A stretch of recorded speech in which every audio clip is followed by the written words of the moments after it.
The X Zone Radio Show with Rob McConnell is largely an opinion talk show. All opinions, comments, or statements of fact expressed by Rob McConnell's guests are strictly their own and are not to be construed as those of the X Zone Radio Show or endorsed in any manner by Rob McConnell, Relmar McConnell Media Company, the X Zone Broadcast Network, its affiliated networks, stations, employees, or advertisers.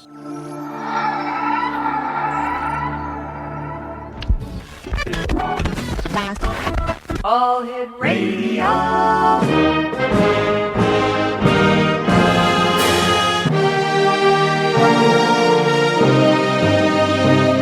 Welcome to the X Zone, a place where fact is fiction and fiction is reality.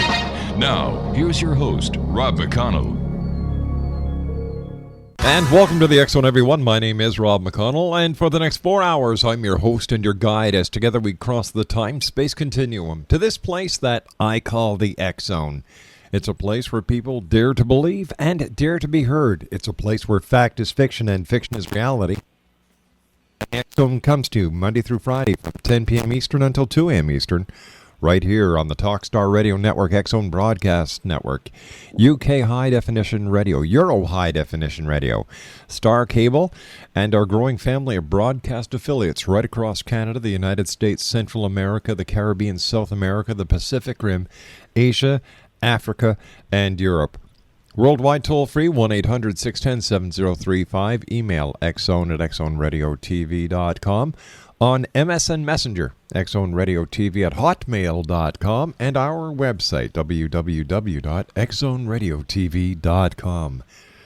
My first guest tonight, X Zone Nation, is Peter Woolford. He is the author of The Genesis Grid, and in this bombshell discovery, already reviewed and agreed to by several PhD-qualified academics in the UK, it's shown that Genesis Chapter 1 has been built on the first 31 digits of pi, the world's most memorized number. Furthermore, it is shown for the very first time that there's actually a pattern that exists within the digits of pi. Joining me now from the UK is Peter Woolford. And Peter, always great talking to you. How are things in the United Kingdom? Not too bad, Rob. Excellent to speak to you again. And I do apologize for having a bit of a frog in my voice today. You're excused. That's all I can say. Thanks. Peter, there's been a bit of a debate on pi lately, and I was wondering if I could get your take on it, especially since it reflects onto your book. I think it does, Rob. And there's a chap called Michael Hartle who describes himself as a notorious mathematical propagandist. Mm-hmm. And since about a year ago, he's been pushing hard for a number to replace pi. This number is called tau, and it's spelled T-A-U, and tau is basically 2 pi. And what Michael Hartle is arguing is that a number of mathematical formulas become simpler if you simply take out 2 pi and put tau in instead, so that everybody knows that you mean 2 pi. And he's advocating that all the school textbooks be changed and that pi be basically just completely forgotten and got rid of forever. I don't like that suggestion because, as you know, and you said it earlier, that I have shown that the number 3.141592655, etc., forms the basis of the first 31 verses of the Bible. And that's a pretty shocking fact. And in the several years that I've been touting around the academics, nobody has been able to show me that that isn't true. And I'm hoping that eventually this will become mainstream news. Now, what Michael Hartle will think of that, I do not know.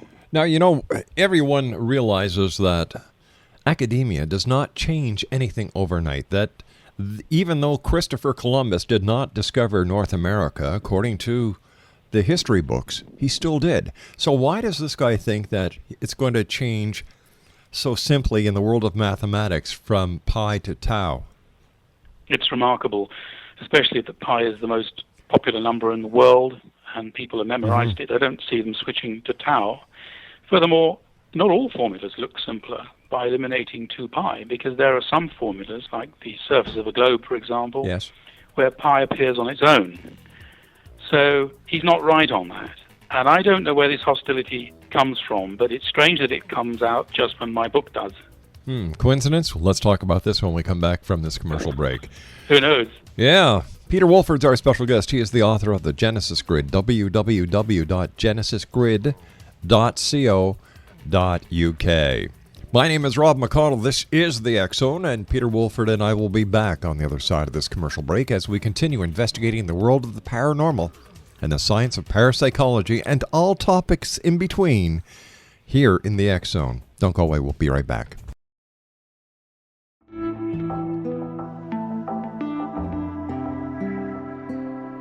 Take a step back in time and discover old Florida cuisine at Marsh Landing Restaurant in Fellsmere. Enjoy delicacies such as frog legs, gator tail, catfish, and swamp cabbage, or enjoy the more traditional cuisine like hand-cut Angus steaks, ribs, and seafood. Join us for breakfast with a southern flair featuring sweet potato pancakes, biscuits and gravy, and much more. Planning a party? Marsh Landing's private dining room can accommodate groups from 8 to 80 people. While you're visiting, enjoy the historic pictures, artifacts, and stories that line the walls. Marsh Landing is truly a unique experience. Marsh Landing Restaurant, 44 North Broadway in historic Fellsmere, or visit marshlandingrestaurant.com. Marsh Landing, old Florida cuisine at its best.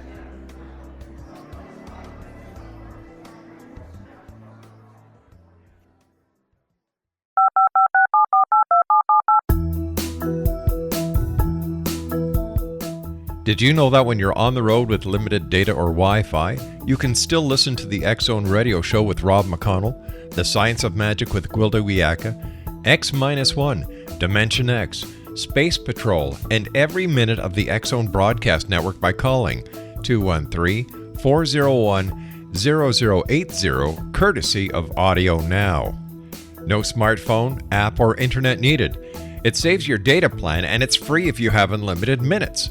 Call 213-401-0080 to listen on any phone, anytime, anywhere. Remember 213-401-0080 for the best of the paranormal, parapsychology, and sci-fi radio programming anywhere, 24/7, 365.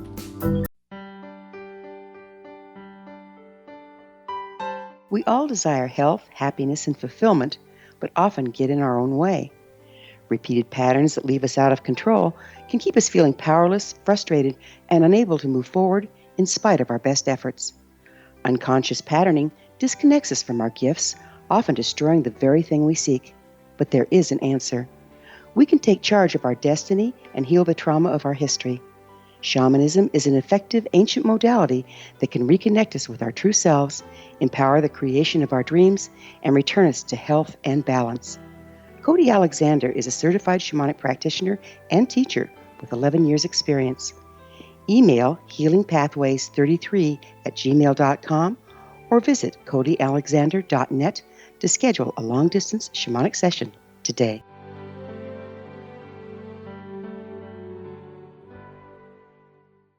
Welcome back, everyone. Peter Woolford is my special guest to this first hour of tonight's show. He's the author of the Genesis Grid, his website, www.genesisgrid.co.uk. And you and I were talking about how this mathematician wants to change from pi to tau. And how is the scientific and academic community taking this proposed change, Peter? Difficult to say at this stage, Rob, because it's early days. There have been a number of reports, different people chipping in, I should say, to the media with suggestions about tau. Not so many scientists, but quite a few reports about what they're saying. I don't detect yet an enormous groundswell of opinion, and really, when you think of all the other things happening in the world, it's a pretty trivial matter.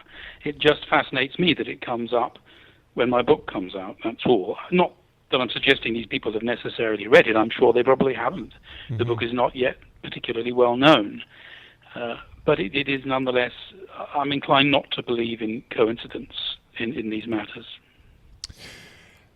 If this formula is changed from pi to tau, what do you believe the global implications would be? And how easy would it be to turn things around?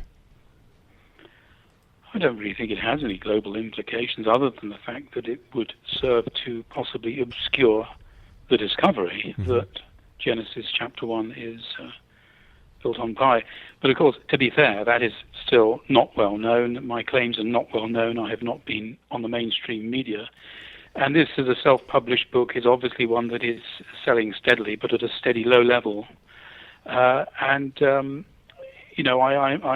plans for it really is that it should grow organically. I'm not looking for a quantum leap. Mm-hmm. Neither do I believe that this is going to be a quick, easy success. The amount of prejudice against anything to do with the Bible is considerable. And so, in a way, I'm inclined to think that this Tao phenomenon is a little bit of a storm in a teacup. If I'm honest, I don't think it's going to make a great deal of difference to anybody in the near future. What would be the implications with your book, The Genesis Grid, and how would this affect your calculations? It wouldn't change the calculations, Rob, because Tau is 2 pi. Mm-hmm. So really it's just simply a matter of, if you like, headline news. I mean, I would simply present, if I was forced by some legal edict to stop referring to pi, which is unimaginable, then I would simply have to refer to tau over 2. But I can't see that on the horizon. I don't really think it makes much practical difference, and I don't want to pour too much cold water on the story, because It is a story and it is worth talking about. But I really don't see it making a huge difference to anybody at the moment. If anything, it plays into my hands, I think. How? Because I think that if I can infer, even if it's not true, that people are trying to smother my discovery, then you have a situation that you had Elvis Presley singing about a moment ago. Suspicious Minds. Now, do you think there's a natural connection between the release time of this proposed change from pi to tau and the success that your book is starting to have? I can only guess, Rob, really. As I've said already, I'm not inclined to believe in coincidence, and I think that this Tau thing rearing its ugly head now as it has, the timing is too close. I mean, my book came out last April, basically, and within a couple of months, out came this crazy idea of banning pi. So it doesn't look like a coincidence to me, and I'm inclined to think, and I think from some of the ideas we've discussed in the past, that everything in the universe seems to be connected to everything else. So even if people are not consciously aware of what they're doing, there may well be some kind of cause and effect going on here. But other than that, it's really only speculation. Last time you and I were talking, Peter, you were discussing an event that how can we say it, is going to happen or could happen this September. Yes, what I've highlighted in my book is the fact that there seems to be a progression. Firstly, as you know, and I suppose I should briefly begin by telling the story, that back in 2003, there were some very strange power cuts. And I kept all of the newspaper cuttings. The first was in New York, and it was a massive one. It actually went right up into Canada, if you recall. It was the first of 8 massive power cuts over a very short period of time indeed. These are power cuts spread around the globe in far-flung places like Kuala Lumpur, where they've got brand new electrical installations. They never get power cuts there. Right. Very disruptive and inexplicable power cuts. One in London, which shut down the underground. It was front-page news around the world, as was the New York cut. And the last one was in Rome, which again was front-page news around the world. The entire Italian peninsula blacked out, 56 million people. But the timing of it was astounding, because it blanked out the Pope's most important ever public conclave, in which he was ordaining 31 cardinals. And that coincidence was so striking that I made a note of all of this. And the long of the short of it was that when I investigated, I found that the 8 power cuts, in fact, appeared on the globe in such a way as to draw the number 8.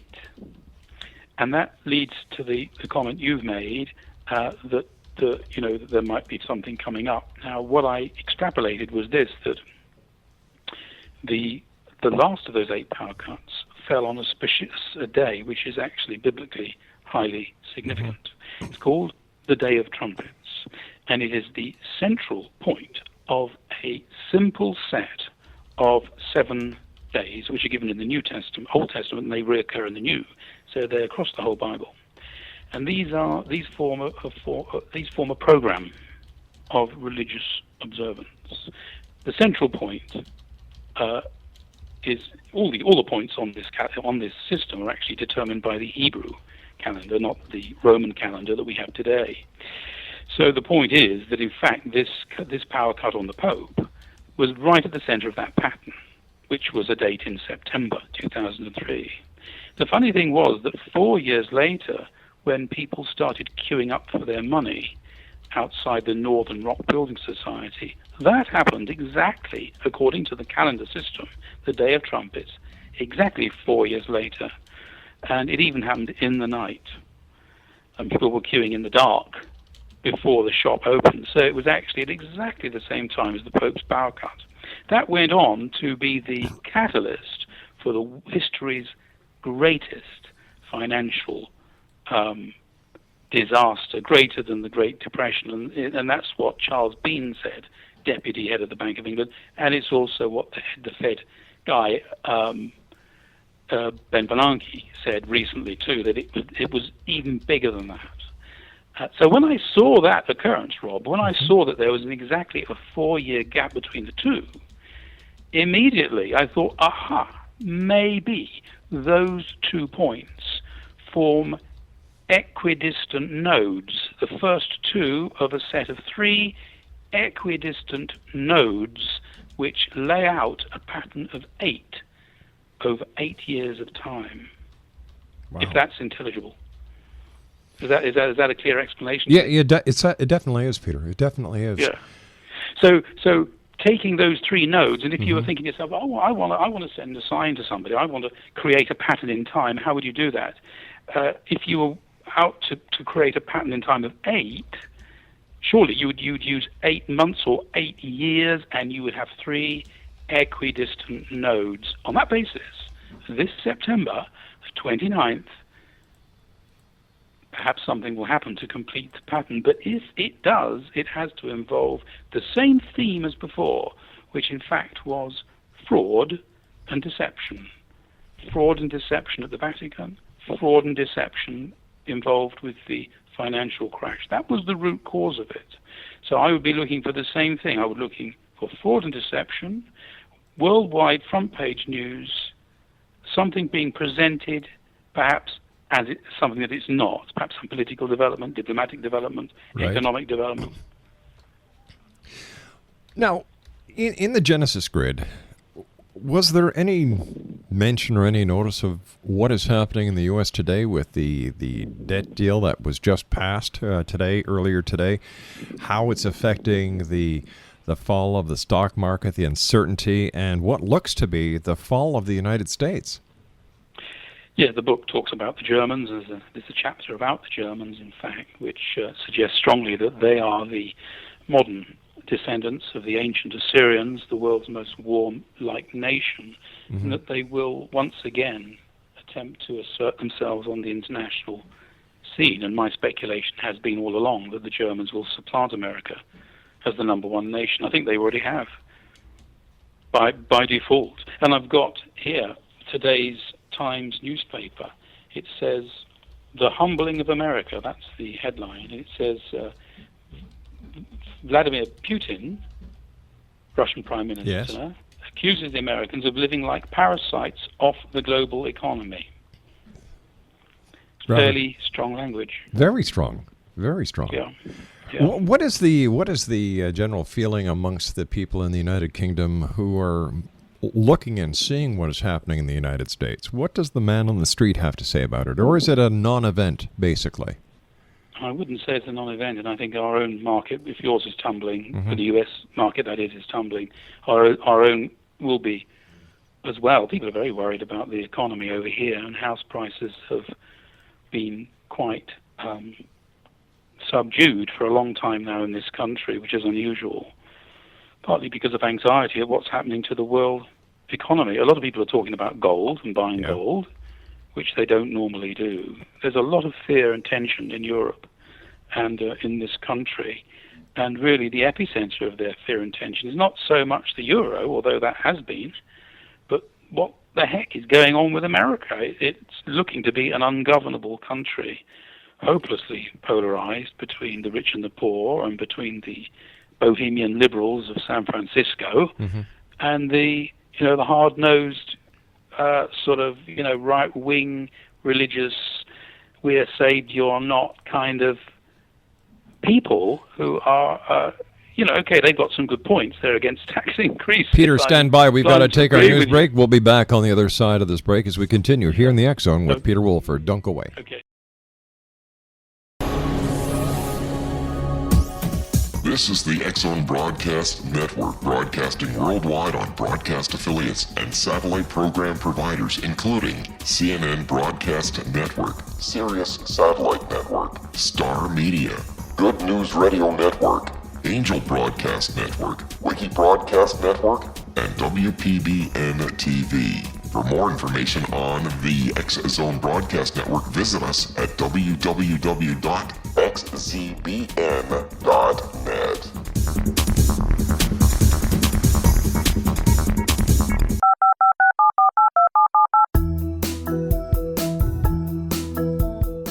Did you know that when you're on the road with limited data or Wi-Fi, you can still listen to the X Zone Radio Show with Rob McConnell, The Science of Magic with Gwilda Wiyaka, X-1, Dimension X, Space Patrol, and every minute of the X Zone Broadcast Network by calling 213-401-0080, courtesy of Audio Now. No smartphone, app, or internet needed. It saves your data plan, and it's free if you have unlimited minutes. Call 213-401-0080 to listen on any phone, anytime, anywhere. Remember 213-401-0080 for the best of the paranormal, parapsychology, and sci-fi radio programming anywhere, 24/7, 365.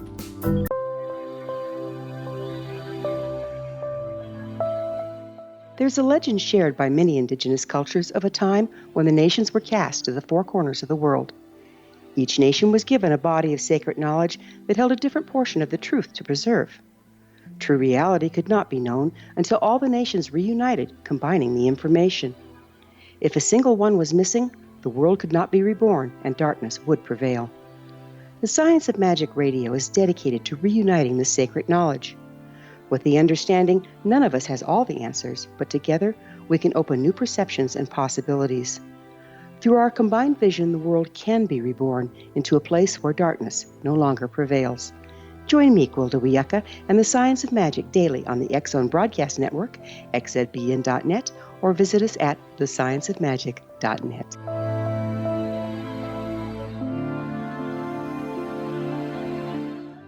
And welcome back, everyone. Peter Woolford is our special guest this hour here in the X Zone on the Talkstar Radio Network, X Zone Broadcast Network, UK High Definition Radio, Euro High Definition Radio, Star Cable, and XZBN. Peter, one of the first times you were on the show, we discussed in detail the Genesis grid, and one of our listeners sent us an email asking us if we could get you to explain how you came across the concept that the first chapter of Genesis is actually built on the first 31 digits of pi. There are several steps to that, but the beginning of the discovery was the insight that the two main personalities of the Bible, the Father and the Son, are tagged with the prime numbers 11 and 7. So that's the first insight, and that came to me by reading a book by Bullinger, Ethelbert W. Bullinger, who was a British expert who wrote several books about the Bible about 100 years ago, and he made that observation himself, but he couldn't understand why or what it could mean.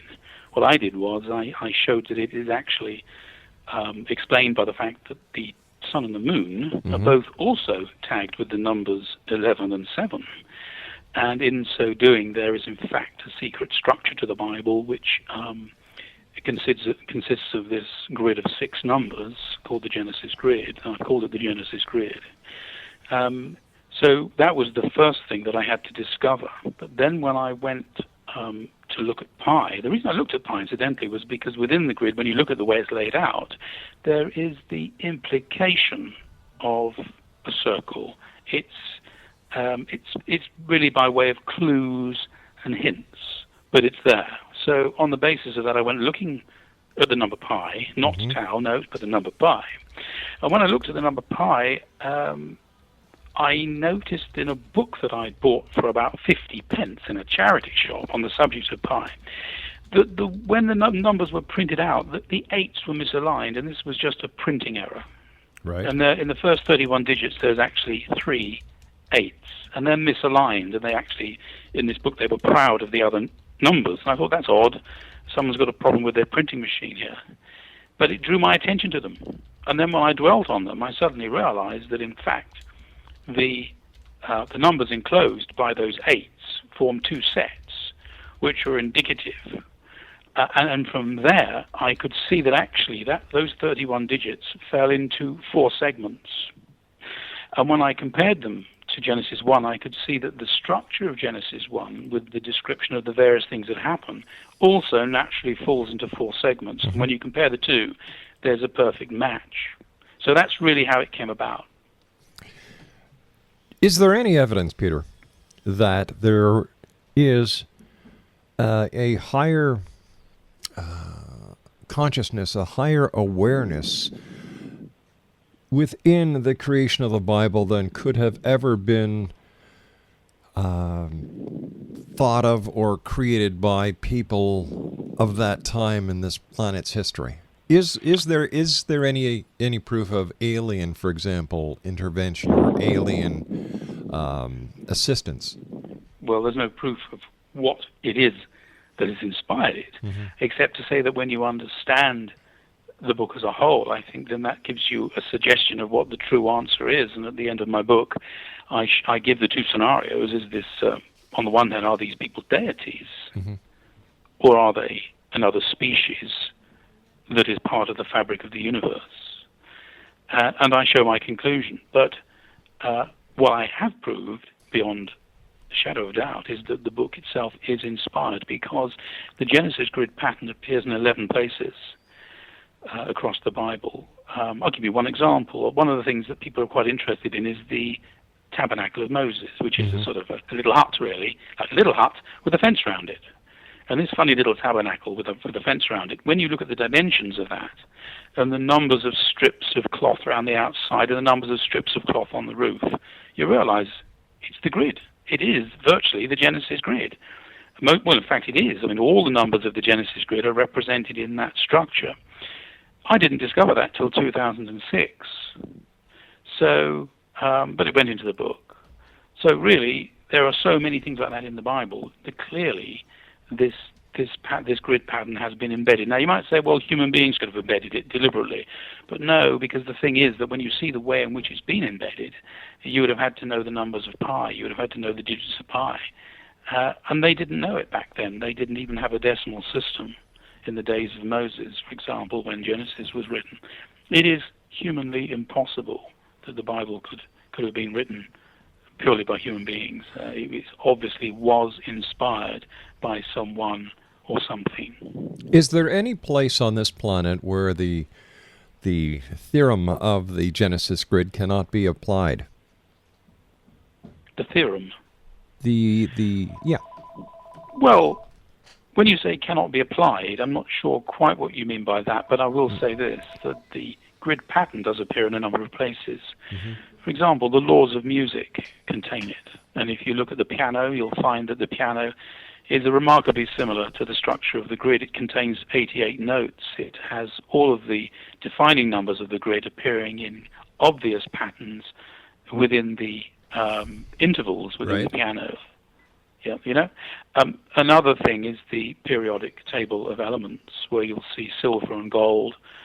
Their atomic weights are in proportion with other elements, which actually form a pattern indicative of the top line of the grid, 11, 7, and 1.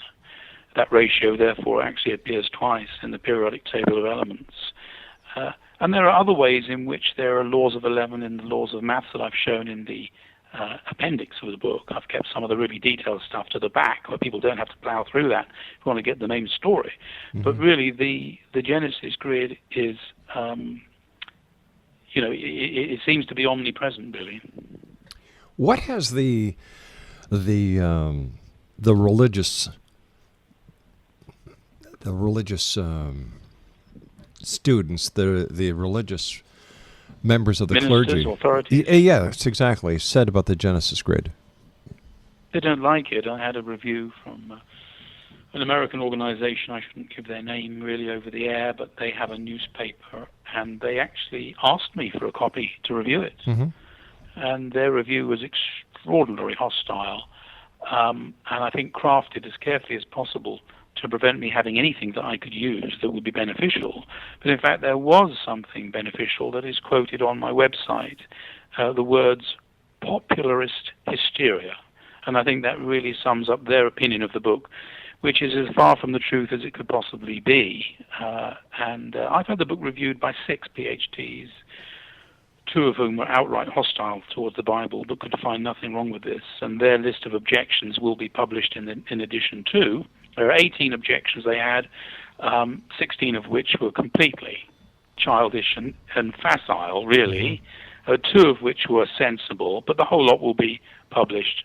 Basically, they couldn't find anything wrong with it. The other 4 were not hostile. I would say 1 was positive because he believes in the Bible. The other 3 were business-like, neutral. They all said, yeah, you got a pattern. So, whether they're hostile or whether they're not, either they admit that there's a pattern or they admit they can't find anything wrong with the claims. So, it's hardly popularist hysteria. Why do you think people in the 21st century would not look up to any possible explanation of a force behind the Bible or a deity behind the Bible that could be proved beyond a shadow of a doubt that there was this influx of information from a force, a deity, a being, an extraterrestrial within our own development? Why do they fear this so much? Well, I think people do fear the truth, and most religion is not based on truth. It's based on a story to comfort people. And of course, as you know, most people choose their religion on where they're born. Yes. This was Richard Dawkins' objection, the demographic objection to religion, that people are believing what is believed in the place they were born, which is a very arbitrary way to choose a belief system. So clearly we're not, as human beings, we're not particularly rational about what we believe. And I don't expect people to all fall over backwards and say how wonderful this discovery is. Clearly not. However, I think if it went out through a mainstream publisher, it would attract a great deal of attention. But it's clearly not supposed to happen that way. This is a slow, steady build-up. And I'm happy with that, and I'm happy to continue to observe what's happening. And as I've said to you earlier, this September, a lot of things are coming together, which could very well complete the figure of 8. Shall I tell you what they are? Yes, please. Several things. Firstly, the Pope is visiting Berlin, and I've talked before about the secret partnership between the Germans and the Vatican. That goes back at least 1,000 years, and the evidence for that is incontrovertible. Then the other thing that's happening as background to this, actually, is that the Westerwelle, who was a top German politician, I forget his role in the cabinet, was severely reprimanded, and I think he lost the chairmanship of the party, actually, because he commented on a crusade against Iran. The truth sort of popped out there accidentally, the crusade against Iran. This is the backdrop to what's happening going to be happening in September, I think. Also, there's been this year a peace arrangement between Fatah and Hamas, the 2 Palestinian factions. They've got together, they've done a deal. This May, Abbas, the Palestinian president, was in Berlin, I believe, taking his orders from Merkel, who he had a long meeting with. The Pope's in Berlin this month. He visits on the 24th, sorry, not this month, in September we're talking about. I think it's about the 20th of September. He will be there for 4 days in Berlin. That's a massively important state visit. Then we have, of course, Comet Elenin, or Elenin, which the tail of which we pass through on the 27th to the 29th of September. Now, that could result in all kinds of northern light effects, but not in the north. It could be some very interesting things because of that comet, which could, disquiet people. Then yet another very interesting thing happens, because Germany's most popular erstwhile politician, a man called Karl von zu Guttenberg, who incidentally is worth 800 million euros in inherited wealth at the age of 39. He will be trying to make a political comeback this September at the CSU party conference. Guttenberg was forced to resign as defense minister in March when it was shown that he had falsified his PhD thesis. He didn't need a PhD to have a job in politics, but he wanted to have a PhD so he could be one of the lads. But he didn't want to do the work. Maybe he didn't have the brains, but he pinched other people's material. And he got caught, and he was forced out of office. And he was denounced as a liar by professors. I can't quote their names to you, but I can certainly look that up, who were saying publicly, German professors saying, Gutenberg, you have lied to the German people. So he was disgraced, and he had to leave office. But he's going to be making a comeback this September at the CSU party conference. He's after the top job, and I believe he'll get it. And I think that, for me, the fascinating thing about Gutenberg is that he is now branded forever with fraud, just as the two previous nodes of the figure of 8 involve fraud. I think that Gutenberg will be involved in some way in the fulfillment of the third node of the figure of 8 in time. If it doesn't happen, I have a lot of egg on my face. So what are we if it seeing does here? happen, then that will be quite exciting. So what are we seeing here, Peter? The history repeating itself? In terms of the Germans, I think that, or anybody, I think yes and no, because history, of course, never exactly repeats itself. I think that, this time around, German supremacy will not involve jackboots and, hectoring speeches from tyrants. Right. I think it's going to be a much more gentlemanly affair. I think that this chap Gutenberg is a very suave man, and if he does indeed turn out to be another Hitler, he will have a different style, but the substance will be the same. Exonation, Peter Woolford is my special guest, and Peter is the author of The Genesis Grid. It's a great book. I've had the opportunity of reading it, and it opens your eyes. It also gets you to ask questions. And what you find yourself doing is having pieces of a puzzle that you may have had in front of you for years finally making sense, and you can actually put the puzzle together. Peter Woolford is the author of The Genesis Grid, www.genesisgrid.co.uk. We'll be back on the other side of this commercial break as we continue from our studios in Hamilton, Ontario, Canada. Don't go away. This is the X-Zone Broadcast Network, broadcasting worldwide on broadcast affiliates and satellite program providers, including CNN Broadcast Network, Sirius Satellite Network, Star Media, Good News Radio Network, Angel Broadcast Network, Wiki Broadcast Network, and WPBN TV. For more information on the X-Zone Broadcast Network, visit us at www.xzbn.net.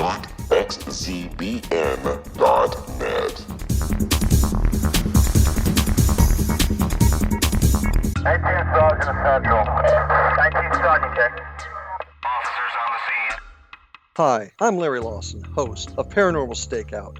With over 36 years in law enforcement, I have learned a few things. The most important is the proper gathering and preservation of evidence is vital to putting the bad guy behind bars. It's no different in the world of paranormal investigation. Whether it's the search for the afterlife, cryptozoology, UFOs, and extraterrestrials, how we gather the evidence, preserve that evidence, and present it to a jury of our peers will make the ultimate difference in proving the existence of worlds and entities that are beyond our imagination.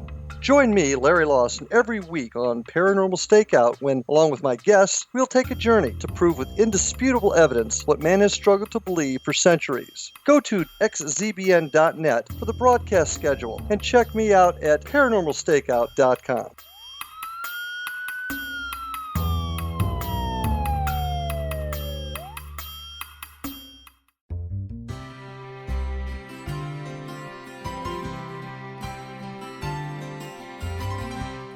True healing must address 4 levels: physical, emotional, mental, and spiritual, for us to live joyful and productive lives.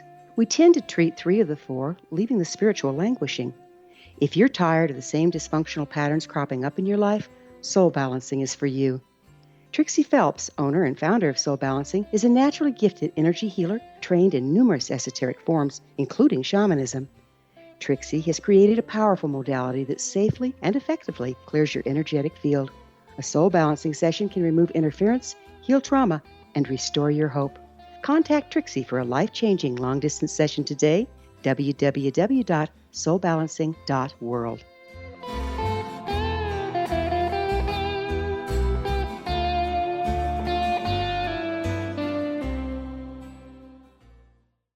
Explanation, Peter Woolford is our special guest this hour, www.genesisgrid.co.uk. He's the author of The Genesis Grid. And Peter, before we went to the commercial break, we were talking about Gutenberg and, how he was exposed as a fraud when he, on his PhD thesis. And now, because of his $800 million, it looks like that he's actually going to be going back to power. We know the Pope is visiting Germany. And is there a possibility of an alliance between the Pope and Gutenberg? And if there is, what does this mean? I think it's likely because, in fact, Gutenberg's father is a musician. He's, in fact, a conductor, and the Pope is a pianist. And Gutenberg's father and the Pope are very close friends. And presumably, Gutenberg knows the Pope well, as the son of one of his close friends. Gutenberg has 11 Christian names. I've never met anybody with 11 Christian names. No. He is an aristocrat, and many of those Christian names indicate the sort of lineage that he has. So he's really at the top of German society. He is, as I've said before, still Germany's most popular politician, although he's not in office at the moment. The Germans love him, and they would love to have him back with his glamorous wife. So I think that what we also have to remember about the Germans, and the Pope, as you know, is a German as well, so they've got two Germans there potentially going into league with one another, I think. The Germans don't mess around. One must give them credit. They are audacious, and when they decide to go for power, they have this sort of blitzkrieg approach, don't they? We saw it in the lead up to World War II. So I would expect some pretty powerful things to happen this September. I think one thing we could speculate about is the Middle East. I think it's highly likely that these two, and of course the Pope has an interest in going to the Middle East, an interest in having his headquarters in Jerusalem one day. The two may very well collaborate on a diplomatic initiative to seize from America the role of peacemaking in the Middle East, and from Tony Blair for that matter, although he's a Catholic and may well be involved too, and get something going, because there's only one nation in the world that's best friends with both Israel and the Palestinians, and that's Germany. As always, Peter, time goes by so quickly when you're with us. Let our listeners know how they can contact you and how they can get a copy of the Genesis Grid. Yes, well, the website's the best place to go to. And in fact, if you just Google the word Genesis Grid or two words Genesis Grid, you will see that we're up there in first position with several entries, and you can click on those and find out. You can get extracts from the book, you can read reviews on the book, and you can see the best place to buy it. The cheapest place at the moment is Author House website, Author House. Peter, take care, my friend. Always great talking to you, and I'll be looking forward to talking to you as we get closer to the September deadline. Look forward to that, Rob. Take care, my friend. Bye-bye now. Exo Nation, Peter Woolford has been my guest this hour. www.genesisgrid.co.uk. Once again, that's www.genesisgrid.co.uk. I'll be back on the other side of this commercial break and the news at 6.5 minutes past the hour, as we continue here in the X-Zone from our studios in Hamilton, Ontario, Canada. If you'd like to send an email, xzone@xzoneradiotv.com. And if you'd like to get the podcasts, they're always free and available for you at Apple iTunes or xzonepodcast.com. I'll be back on the other side of the news. Don't go away.